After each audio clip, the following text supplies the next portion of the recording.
നമസ്കാരം. എന്തൊക്കെയുണ്ട് വിശേഷങ്ങൾ? എല്ലാവർക്കും സുഖം തന്നെയെന്ന് വിശ്വസിക്കുന്നു. ഞങ്ങളിവിടെ സുഖമായിരിക്കുന്നു. നിങ്ങളെല്ലാവരും സേഫ് ആണെന്നും ഹെൽത്തി ആണെന്നും വിശ്വസിക്കുന്നു. അപ്പോൾ ഞാൻ ഇന്ന് വന്നിരിക്കുന്നത് മലബാറിൻ്റെ സ്വന്തം നെയ് പത്തൽ അഥവാ പൊരിച്ച പത്തിരിയുടെ റെസിപ്പി ആയിട്ടാണ്. ഈ റെസിപ്പിനെ പറ്റി പറയുകയാണെന്നുണ്ടെങ്കിൽ എന്താ പറയുക, കുറേ നാളുകളായിട്ട് ഞാൻ ട്രൈ ചെയ്തിട്ട് ഫെയിലിയറായി പോയിട്ടുള്ള റെസിപ്പികളിലൊന്നാണ്.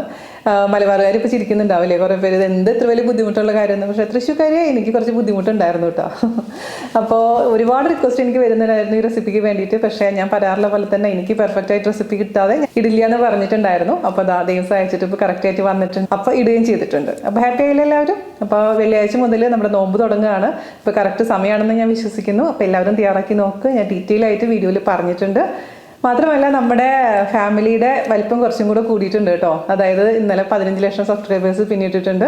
അപ്പോൾ എല്ലാവർക്കും വൺസ് അഗെയിൻ താങ്ക് യു. നിങ്ങളുടെ സപ്പോർട്ടിനും സ്നേഹത്തിനും തുടർന്നും അതുണ്ടാവുമെന്ന് ഞാൻ വിശ്വസിക്കുന്നു. അപ്പോൾ സ്വീറ്റ്സ് ഒന്നും ഞാൻ ഉണ്ടാക്കിയിട്ടില്ല, കാരണം നമ്മളുടെ സിറ്റുവേഷൻ അങ്ങനെയല്ല. അപ്പോൾ 2 മില്യൺ ആകുമ്പോൾ നമുക്ക് തീർച്ചയായിട്ടും ഒരു അടിപൊളി സ്വീറ്റ് ആയിട്ട് കുറച്ചും കൂടെ നന്നായി ആഘോഷിക്കാം. അപ്പോൾ ഇന്നലെ ആയിട്ടിട്ടുണ്ടായിരുന്ന സോയ ചങ്ക്സിൻ്റെ കറി ഇതിൻ്റെ കൂടെ വളരെ നല്ല കോമ്പിനേഷനാണ് കേട്ടോ, പ്രത്യേകിച്ചും വെജിറ്റേറിയൻസിന്. അപ്പോൾ കാണാത്തവർ കാണാനും സോയയുടെ കറി തയ്യാറാക്കി നോക്കാനും മറക്കില്ല എന്ന് വിശ്വസിക്കുന്നു. ഒട്ടും താമസിക്കേണ്ടത് നമുക്ക് എങ്ങനെയാണ് ടേസ്റ്റി ആയിട്ടുള്ള നെയ്പത്തൽ തയ്യാറാക്കാം എന്ന് നോക്കിയിട്ട് വരാം. ഓക്കെ, അപ്പോൾ നമുക്ക് പൊരിച്ച പത്തിരി ഉണ്ടാക്കാൻ തുടങ്ങാം. അതിനുവേണ്ടി ഞാൻ ഇവിടെ എടുത്തു വെച്ചിരിക്കുന്നത് 1 ഗ്ലാസ് പുട്ടിൻ്റെ പൊടി. നല്ല തരിയുള്ള പുട്ടിൻ്റെ പൊടി വേണം ഇത് ചെയ്യാൻ. സാധാരണ രീതിയിൽ ഓത്തൻറ്റിക്കായിട്ട് അരിയെല്ലാം അരച്ചിട്ടാണ് ചെയ്യാറ്. അതല്ലെങ്കിൽ നൈസ് പൊടി വെച്ചിട്ടും ചെയ്യും. അരി വെച്ചിട്ട് അരച്ചിട്ട് ഞാൻ ഇതുവരെ ചെയ്ത് നോക്കിയിട്ടില്ല. പക്ഷേ നൈസ് പൊടിയൊക്കെ വെച്ച് ചെയ്ത് നോക്കിയപ്പോൾ എനിക്കെന്തോ അത്ര അങ്ങോട്ട് പെർഫെക്റ്റ് ആയിട്ട് വന്നില്ല. ഞാനൊരു 10-15 തവണയെങ്കിലും ഇത് ട്രൈ ചെയ്ത് കാണും. എനിക്കെന്തോ എൻ്റെ നൈസ് പത്തിരി ഉണ്ടാക്കുന്നേക്കാളും ഒരു ട്രിക്കി ആയിട്ടാണ് ഇത് എപ്പോഴും തോന്നാറുള്ളത്. പിന്നെയാണ് ഞാൻ ഈ പുട്ടുപൊടി വെച്ച് ചെയ്ത് നോക്കിയപ്പോൾ നല്ല പെർഫെക്റ്റ് ആയിട്ട് വന്നു. എനിക്ക് കുറച്ച് ഈസി ആയിട്ട് തോന്നിയതും ഇത് തന്നെയാണ് കേട്ടോ. അപ്പോൾ മലബാറിലുള്ള എൻ്റെ സുഹൃത്തുക്കൾ ചിരിക്കും, എന്ത് എത്ര വലിയ കഷ്ടപ്പാടെന്നല്ലേ. പക്ഷേ ഞാനൊരു തൃശ്ശൂർക്കാരിയാണ്. എനിക്കിതെല്ലാം സത്യം പറഞ്ഞാൽ ഇച്ചിരി കഷ്ടപ്പെട്ട ഒരു പണി തന്നെയായി തോന്നിയത്. പക്ഷേ ഇങ്ങനെ ഞാൻ ചെയ്ത് നോക്കിയപ്പോൾ വളരെ എളുപ്പമായി തോന്നി. അപ്പോൾ എനിക്ക് എളുപ്പമായതാണ് ഞാൻ നിങ്ങൾക്ക് വേണ്ടി ഷെയർ ചെയ്യുന്നത്. തെറ്റുകുറ്റങ്ങളുണ്ടെങ്കിൽ ക്ഷമിക്കുക. അപ്പോൾ ഞാനിതിലേക്ക് 1 ഗ്ലാസ് പുട്ടിൻ്റെ പൊടി ഇട്ട് കൊടുത്തിട്ടുണ്ട് കേട്ടോ. പിന്നെ നമുക്ക് ചേർത്ത് കൊടുക്കേണ്ടത് ആവശ്യത്തിനുള്ള ഉപ്പ്. എന്നിട്ട് നന്നായിട്ട് അങ്ങ് മിക്സ് ചെയ്തെടുക്കാം. ചിലർ വെള്ളത്തിലോട്ട് പൊടി ഇട്ടതിന് ശേഷം വാട്ടിയെടുക്കും. പക്ഷേ ഞാനിതിലേക്ക് നേരെ തന്നെ ചൂടുവെള്ളം ഒഴിക്കുകയാണ് ചെയ്യുന്നത് കേട്ടോ. അപ്പോൾ ഓരോരുത്തരും ഇപ്പോൾ ഒരു റെസിപ്പി തന്നെ പലരും പല രീതിയിലാണ് ചെയ്യുന്നത്. പക്ഷേ നമുക്ക് വേണ്ടത് ഔട്ട്കം നന്നായിരുന്നാൽ മാത്രം മതി. ഏത് രീതിയിൽ വേണമെങ്കിലും ചെയ്യാം. അപ്പം എനിക്ക് ഇഷ്ടപ്പെട്ട രീതിയാണ് ഞാൻ ഫോളോ ചെയ്യുന്നതെന്ന് മാത്രം. ഓക്കെ, അപ്പോൾ നമ്മൾ ഉപ്പ് ചേർത്ത് കൊടുത്തിട്ടുണ്ട്. ഇനി ഇതിലോട്ട് നല്ല തിളച്ച വെള്ളം, ഞാനിപ്പോൾ അപ്പുറത്തെ അടുപ്പിൽ വെള്ളം തിളപ്പിച്ചുകൊണ്ടിരിക്കുകയാണ്. അപ്പോൾ നല്ല തിളച്ച വെള്ളം ചൂടോടുകൂടി ഇതിലോട്ട് ഒഴിച്ചു കൊടുക്കണം. അപ്പോൾ ഞാനിപ്പോൾ ഇതിലേക്ക് 1 ഗ്ലാസ് അരിപ്പൊടി എടുത്തിട്ടുണ്ട്, 1 ഗ്ലാസ് പുട്ടുപൊടി എടുത്തിട്ടുണ്ട്. അതിലോട്ട് 1.25 ഗ്ലാസ് നല്ല തിളച്ച വെള്ളം ഒഴിച്ചു കൊടുക്കാൻ പോവുകയാണ് കേട്ടോ. അപ്പോൾ അടുപ്പത്തു നിന്ന് എടുക്കുക. അപ്പോൾ സെയിം അളവ് തന്നെയാണ്. ഈ ഗ്ലാസ് ഇപ്പോൾ ചില്ല് ഗ്ലാസ് ആണ്, പക്ഷേ ഒരേ അളവ് തന്നെയാണ് കേട്ടോ.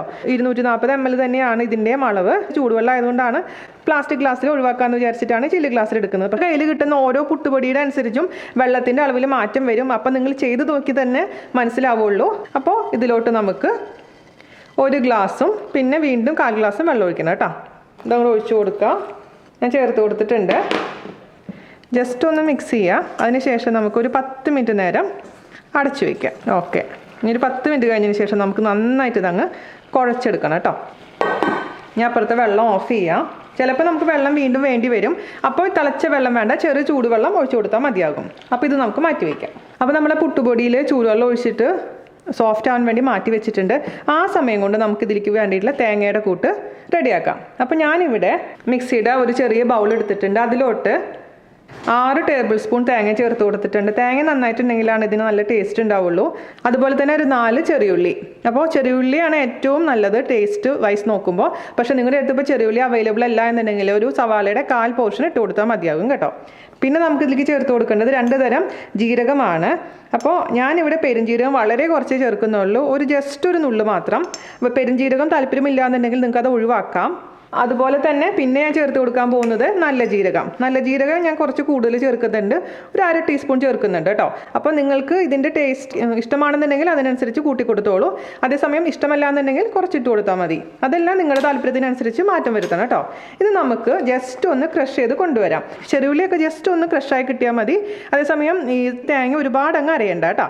ഓക്കെ, അപ്പോൾ ഒരു 10 മിനിറ്റ് കഴിഞ്ഞപ്പോൾ നമ്മുടെ പൊടിയുടെ അവസ്ഥ ഇതാണ് കേട്ടോ. ശരി റഫാണ്. അത് നമ്മൾ ഓരോരുത്തരുടെ കയ്യിൽ കിട്ടുന്ന പുട്ടുപൊടി അനുസരിച്ച് മാറ്റം വരും കേട്ടോ. ഇങ്ങനെ നോക്കുമ്പോൾ നിങ്ങൾ ടെൻഷൻ ആവുന്നു വേണ്ടത് എന്താ ഇപ്പം ഇങ്ങനെ കട്ടിയായിരിക്കുന്നതെന്ന്. കുഴപ്പമില്ല, നമുക്ക് നന്നായിട്ട് ഇതിനെ കുഴച്ചെടുക്കണം. ചെറിയ ചൂടുണ്ട്, പക്ഷെ നമുക്ക് ഹാൻഡിൽ ചെയ്യാൻ പറ്റുന്ന ചൂടേ ഉള്ളൂ. അപ്പോൾ നമുക്ക് നന്നായി കുഴച്ചെടുക്കാം. അപ്പോൾ ഇങ്ങനെ നോക്കുമ്പോൾ വെള്ളത്തിൻ്റെ അളവ് കുറച്ച് കുറവാണ്, അതുകൊണ്ട് ഞാൻ കുറച്ചും കൂടെ വെള്ളം ഒഴിക്കുന്നുണ്ട്. പക്ഷെ തിളച്ച വെള്ളമല്ല, നമ്മുടെ വെള്ളം ചെറിയ ചൂടുള്ള വെള്ളമാണ് ഞാൻ ഒഴിച്ചു കൊടുക്കാൻ പോകുന്നത്.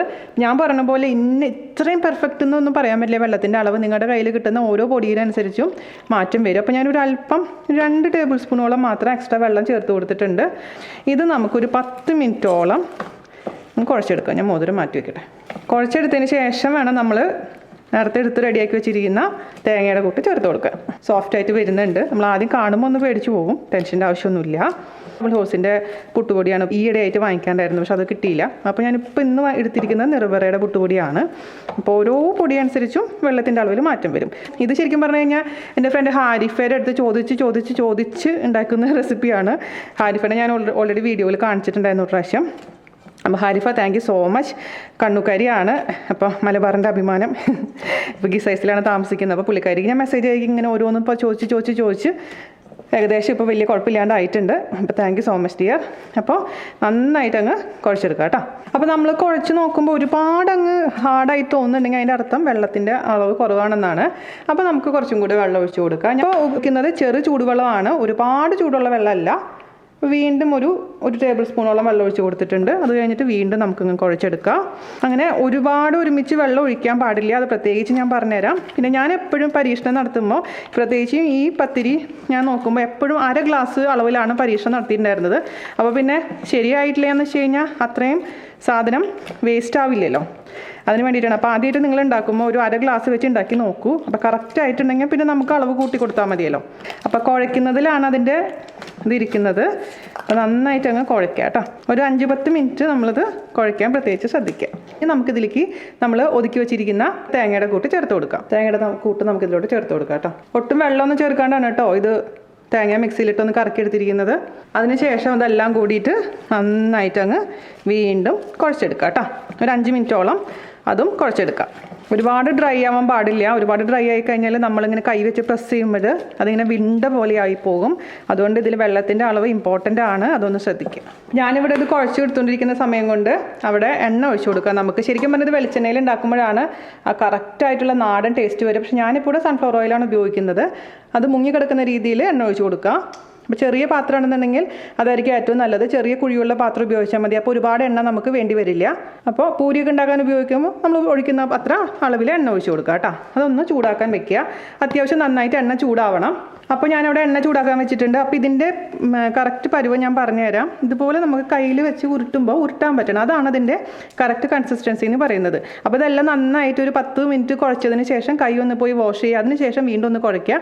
അപ്പോൾ ഇതുപോലെ നമുക്ക് ഉരുളകളായിട്ട് ഉരുട്ടിയെടുക്കാൻ പറ്റണം. കയ്യിലൊന്നും പറ്റി പിടിക്കാൻ പാടില്ല. അപ്പോൾ ആ ഒരു കൺസിസ്റ്റൻസി ആയിട്ടുണ്ടെങ്കിൽ നമുക്കിത് ഇനി ഓരോന്നായിട്ട് ഉരുട്ടി പരത്തിയതിന് ശേഷം എണ്ണയിലിട്ട് അങ്ങ് ഫ്രൈ ചെയ്തെടുക്കാം. അത്രേ ഉള്ളൂ പണി. അപ്പോൾ നമുക്കിനി പത്തിരി പരത്തിയെടുക്കണം. അതിന് വേണ്ടിയിട്ട് ഞാനിവിടെ എടുത്തിരിക്കുന്നത് ഒരു ഫ്രോസൺ പൊറോട്ടയൊക്കെ വാങ്ങിക്കുമ്പോൾ കിട്ടുന്ന ഒരു കവറില്ലേ, പ്ലാസ്റ്റിക്കിൻ്റെ കവർ. ഇപ്പോൾ നിങ്ങൾക്ക് ഏത് വേണമെങ്കിലും ഉപയോഗിക്കാം. ഒന്നില്ലെങ്കിൽ നമ്മുടെ സിബ്ലോ കവറിൻ്റെ മേലെ വെക്കാം. അതല്ലാന്നുണ്ടെങ്കിൽ നിങ്ങൾക്ക് നമ്മുടെ അലുമിനിയം ഫോയിൽ ഉപയോഗിക്കാം. വാഴല ഉണ്ടെങ്കിൽ നാട്ടിലാണെന്നുണ്ടെങ്കിൽ വാഴല ഉപയോഗിക്കാം. അങ്ങനെ എന്ത് വേണമെങ്കിലും ഉപയോഗിക്കാം. പക്ഷേ ഇതുപോലെ ഒരു നല്ല സ്ലിപ്പറി ആയിരിക്കുന്ന സംഭവമാണ് ഏറ്റവും നല്ല. അപ്പോൾ നമുക്ക് എടുക്കാൻ എളുപ്പമായിരിക്കും. അപ്പോൾ ഇതിൽ വെച്ചിട്ടാണ് ഞാനിത് പ്രസ് ചെയ്തെടുക്കാൻ പോകുന്നത് കേട്ടോ. അപ്പോൾ ഞാൻ എണ്ണ ചൂടാവാൻ വേണ്ടി അവിടെ വെച്ചിട്ടുണ്ട്. ആ സമയം കൊണ്ട് നമുക്കിതങ്ങ് പരത്തിയെടുക്കാം. ചിലവർ കയ്യിൽ നനയ്ക്കും, അല്ലെങ്കിൽ ചിലവർ കയ്യിൽ ഓയിൽ എടുക്കും. ഞാനിവിടെ ഇച്ചിരി അരിപ്പൊടി അങ്ങ് വെതറി കൊടുക്കുകയാണ്, ഒട്ടും തന്നെ ഒട്ടിപ്പിടിക്കാതിരിക്കാൻ വേണ്ടിയിട്ടാണ്. അതുപോലെ തന്നെ കയ്യിലും കുറച്ചൊന്ന് അരിപ്പൊടി അങ്ങ് ഞാനിങ്ങനെ പുരട്ടി കൊടുക്കുകയാണ്. എന്നിട്ട് നമുക്ക് ഓരോ ഉരുളകളും നന്നായിട്ട് ഉരുട്ടിയതിന് ശേഷം കയ്യിൽ വെച്ചിട്ടൊന്ന് പ്രസ് ചെയ്ത് കൊടുക്കാം. ഓക്കെ, എന്നിട്ട് ഇതിലിങ്ങനെ വെച്ചിട്ട് നന്നായിട്ട് കയ്യിൻ്റെ നടുഭാഗം വെച്ചിട്ട് ഇങ്ങനെ പരത്തിയെടുക്കാം. പിന്നെ നിങ്ങൾക്ക് വേണമെന്നുണ്ടെങ്കിൽ റോളിംഗ് പിൻ ഉപയോഗിച്ചിട്ട് പരത്താം. പക്ഷേ ഇതാണ് കുറച്ചും കൂടെ സൗകര്യമായിട്ട് തോന്നുന്നത്. പിന്നെ നിങ്ങൾ പരത്തുന്ന സമയത്ത് ഇവിടെ ഇങ്ങനെ വിണ്ട് വരികയാണെന്നുണ്ടെങ്കിൽ അതിൻ്റെ മീനിങ് എന്താണെന്ന് വെച്ച് കഴിഞ്ഞാൽ ഇതിൽ വെള്ളത്തിൻ്റെ അംശം കുറവാണെന്നാണ്. അപ്പോൾ നിങ്ങൾ എന്ത് ചെയ്യണം, കുറച്ച് ചെറിയ ചൂടുവെള്ളം വീണ്ടും ഒഴിച്ചതിന് ശേഷം നന്നായി കുഴച്ചെടുക്കണം. അപ്പോൾ ഇതുപോലെ പരത്താൻ പറ്റിയിട്ടുണ്ടെങ്കിൽ കറക്റ്റ് വെള്ളത്തിൻ്റെ അളവാണെന്നാണ് അതിൻ്റെ സാരം. പിന്നെ ഇത് നമ്മൾ ഒരുപാട് അങ്ങ് നൈസായിട്ട് പരത്തില്ല. ഒരു ഇച്ചിരി തിക്നെസ്സോട് കൂടിയിട്ടാണ് ഈ പൊരിച്ച പത്തിരിക്ക് പരത്തിയെടുക്കുക. ഓക്കെ, പിന്നെ തിരിച്ചു വെച്ച് പരത്തരുത്, ഇങ്ങനെ മാത്രം പരത്താൻ പാടുള്ളൂ. അതിന് ശേഷം നമുക്ക് ഇട്ട് കൊടുക്കാം. അപ്പോൾ ഈ ഒരു കനത്തിലാണ് ഞാനിവിടെ പരത്തിയെടുത്തിരിക്കുന്നത്. ഇപ്പം നിങ്ങൾക്ക് വേണമെന്നുണ്ടെങ്കിൽ ഒരു കുക്കി കട്ടർ വെച്ചിട്ട് അല്ലെങ്കിൽ ഒരു ഗ്ലാസ് വെച്ചിട്ട് നമുക്ക് പ്രസ് ചെയ്ത് കൊടുത്തു കഴിഞ്ഞാൽ കറക്റ്റായിട്ട് വട്ടത്തിൽ കിട്ടും. അങ്ങനെ നമുക്ക് ചെയ്യാം. ആദ്യം നമുക്ക് ഇതുപോലെ ഒന്ന് പറ്റി നോക്കാം, അതിനുശേഷം മറ്റേ രീതിയിൽ ഞാൻ കാണിച്ചു തരാം.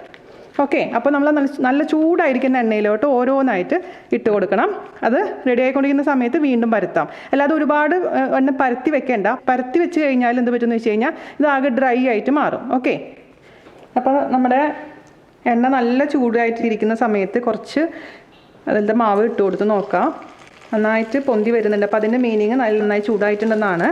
അപ്പോൾ നമുക്കിതങ്ങ് എണ്ണയിലോട്ട് ഇട്ട് കൊടുക്കാം.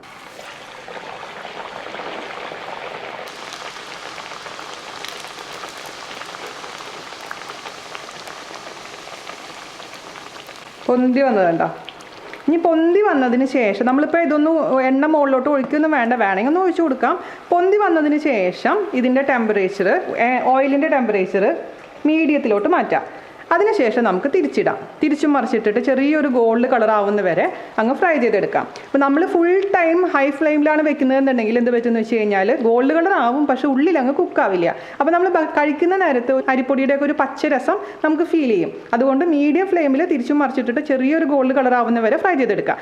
ആദ്യം നമ്മൾ ഇടുന്ന സമയത്ത് നല്ല ചൂടുള്ള സമയത്തായിരിക്കണം ഇടണം. അത് പ്രത്യേകിച്ച് ശ്രദ്ധിക്കേണ്ട കാര്യമാണ്. പിന്നെ നല്ല കട്ടിയിലായിരിക്കണം, നല്ല കട്ടിയിൽ എന്നാലും അത്യാവശ്യം കട്ടിയിൽ വേണം പരത്താൻ.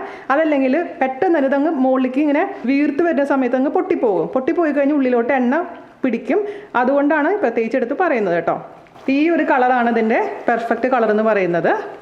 ഒരെണ്ണം ഞാൻ കുക്കി കട്ടർ വെച്ചിട്ട് കട്ട് ചെയ്തും കാണിച്ചു തരാം കേട്ടോ. ഓക്കെ, അപ്പോൾ ആദ്യത്തെ പൊരിച്ച പത്തിരി ഞാൻ എടുത്തിട്ടുണ്ട്. ഇത് നമുക്ക് ഒരു കിച്ചൺ ടിഷ്യൂലോട്ടോ അല്ലെങ്കിൽ ഒരു അരിപ്പയിലോട്ടോ മാറ്റി വയ്ക്കാം. ഇനി ഇത് വീണ്ടും എണ്ണയുടെ ചൂട് കൂട്ടാൻ വേണ്ടി നമ്മൾ ഹൈ ഫ്ലെയിമിലോട്ട് മാറ്റുക. ആ സമയം കൊണ്ട് നമുക്ക് അടുത്ത ഉരുള പരത്തിയെടുക്കാം. നമ്മൾ ഓരോ പ്രാവശ്യം മാവ് എടുക്കുമ്പോൾ എടുത്ത് വെച്ചിരിക്കുന്ന മാവ് അടച്ച് വെക്കാൻ പ്രത്യേകിച്ച് ശ്രദ്ധിക്കണം കേട്ടോ.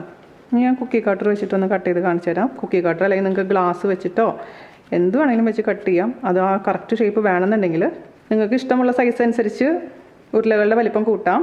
നേരത്തെ പറഞ്ഞ പോലെ കുറച്ച് അരിപ്പൊടി വേണമെന്നൊന്നുമില്ല, പക്ഷേ എനിക്ക് അങ്ങനെ ചെയ്യുമ്പോഴാണ് കറക്റ്റ് പെർഫെക്റ്റ് ആയിട്ട് വരുന്നത്. നമുക്ക് ഓരോ വിശ്വാസങ്ങളുണ്ടല്ലോ. ഞാനൊരു 10-15 പ്രാവശ്യം ഉണ്ടാക്കി നോക്കിയതിൽ ഇതാണ് ഏറ്റവും പെർഫെക്റ്റ് ആയിട്ട് എനിക്ക് വന്നിരിക്കുന്നത്. അപ്പോൾ വെളിച്ചെണ്ണ വെച്ചപ്പോൾ എനിക്ക് അത്ര ശരിയായില്ല. ഇത് കയ്യിലും കുറച്ചങ്ങോട്ട് തൂക്കി കൊടുക്കുക, എന്നിട്ട് ഇത് പ്രസ് ചെയ്യുക. ചിലർ പ്ലേറ്റ് വെച്ചിട്ട് അങ്ങ് അമർത്തി കൊടുക്കും, അങ്ങനെയും ചെയ്യാം കേട്ടോ. പക്ഷേ എനിക്ക് ഏറ്റവും കംഫർട്ടബിളായി തോന്നിയത് കൈ തന്നെയാണ്. ഇപ്പോൾ പ്രസ് ചെയ്ത് കൊടുത്തിട്ടുണ്ട്. അപ്പോൾ ഇതുപോലെ നമുക്ക് ഒരു റൗണ്ട് ഷേപ്പ് കിട്ടി. ഇത് നമുക്ക് ഇതേപോലെ നേരത്തെ പോലെ തന്നെ ഫ്രൈ ചെയ്തെടുക്കാം. ബാക്കി നമ്മൾ കട്ട് ചെയ്തെടുത്ത മാവ് മറ്റേതിൽ കൂടി ഇട്ടൊന്ന് കുഴയ്ക്കാൻ മറക്കരുത് കേട്ടോ. ജസ്റ്റ് ഒന്ന് കാണിച്ചു തരാൻ വേണ്ടി മാത്രം കട്ട് ചെയ്തതാണ്. നല്ല ഗുണ്ടുമണിയായി വന്നിട്ടുണ്ട്. തിരിച്ചിടുക, എന്നിട്ട് മീഡിയത്തിലോട്ട് മാറ്റാം. അതും ഈ പറഞ്ഞ പോലെ ഗോൾഡ് കളർ ആവുന്ന വരെ ഫ്രൈ ചെയ്തെടുക്കാം.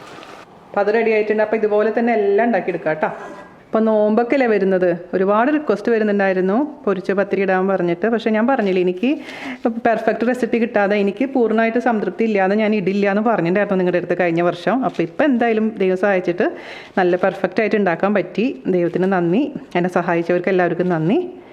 കാരണം നമ്മളൊരു കാര്യം ചെയ്യുമ്പോൾ അത് നന്നായി ചെയ്തിട്ടില്ലെങ്കിൽ വെറുതെ ഒരു വീഡിയോ കൊണ്ട് എണ്ണം കൂട്ടിയിട്ട് കാര്യമില്ലല്ലോ. അപ്പോൾ ഇതുപോലെ തന്നെ മൊത്തത്തിൽ ഞാൻ ഉണ്ടാക്കിയെടുക്കട്ടെ. എന്നിട്ട് അവസാനം എത്ര എണ്ണം ഈ മാവിൻ്റെ അളവിൽ നിന്ന് കിട്ടിയെന്ന് പറഞ്ഞുതരാം. ഓക്കെ, ഞാനിവിടെ പ്രസിഡിൻ്റെ മേലെ കൂടെ ഇട്ട് കൊടുക്കാൻ എടുത്തിരിക്കുന്നത് സാധാരണ അരിപ്പൊടിയാണ് കേട്ടോ. നമ്മുടെ പത്തിരിക്കൊക്കെ ഉപയോഗിക്കുന്ന അരിപ്പൊടിയാണ്, നൈസ് അരിപ്പൊടിയാണ്, പുട്ടുപൊടി എല്ലാം എടുത്തിരിക്കുന്നത് കേട്ടോ. അപ്പോൾ നമ്മുടെ പൊരിച്ച പത്തിരി റെഡി ആയിട്ടുണ്ട്. ഈ അളവിൽ നിന്ന് എനിക്ക് 12 മീഡിയം സൈസ് പത്തിരി കിട്ടിയിട്ടുണ്ട് കേട്ടോ. അപ്പോൾ നല്ല ക്രിസ്പിയാണ്, ഉള്ളിൽ നല്ല സോഫ്റ്റാണ്. നിങ്ങൾക്ക് വേണ്ടി ഒരെണ്ണം ജസ്റ്റ് ഒന്ന് മുറിക്കാം. ഉള്ളിൽ ഇങ്ങനെ ആയിട്ടുണ്ടാവും. കഴിച്ചു നോക്കട്ടെ. നമ്മൾ പുറത്തുനിന്ന് വാങ്ങിക്കുന്ന അതേ ടേസ്റ്റ് കിട്ടിയിട്ടുണ്ടോ. പിന്നെ ഇത് എന്തിൻ്റെ കൂടെ കഴിക്കാൻ പറ്റുന്ന ഒരു പലഹാരമാണ്. നോൺ വെജിൻ്റെ കൂടെ ആണെങ്കിലും പ്രത്യേകിച്ച് മസാലക്കറികളുടെ കൂടെ ചിക്കൻ, മട്ടൺ, ബീഫ് എല്ലാ തരത്തിലുള്ള മസാലക്കറികൾ. ഞാൻ ഇന്നലെ ഇട്ടിട്ടുണ്ടായിരുന്ന സോയ മസാല ഇല്ലേ, വെജിറ്റേറിയൻസിന് കഴിക്കാൻ പറ്റുന്ന സോയ മസാല ഇട്ടിട്ടുണ്ടായിരുന്നു ഇന്നലെ. അതിന് മുൻപായിട്ട് പൊട്ടറ്റോ മസാല, കോളിഫ്ലവർ മസാല, അങ്ങനെ ഒരുപാട് വെജിറ്റേറിയൻ ഐറ്റംസും അതിൻ്റെ കൂടെ കഴിക്കാൻ പറ്റും. അതുപോലെ തന്നെ അപ്പോൾ എല്ലാവരും തയ്യാറാക്കി നോക്കുക. അതിനുശേഷം എനിക്ക് ഫീഡ്ബാക്ക് തരാൻ മറക്കരുത്. അപ്പോൾ അടുത്ത അടിപൊളിയായിട്ടുള്ള റെസിപ്പി ആയിട്ട് വരുന്നവരെ നന്ദി, നമസ്കാരം. താങ്ക്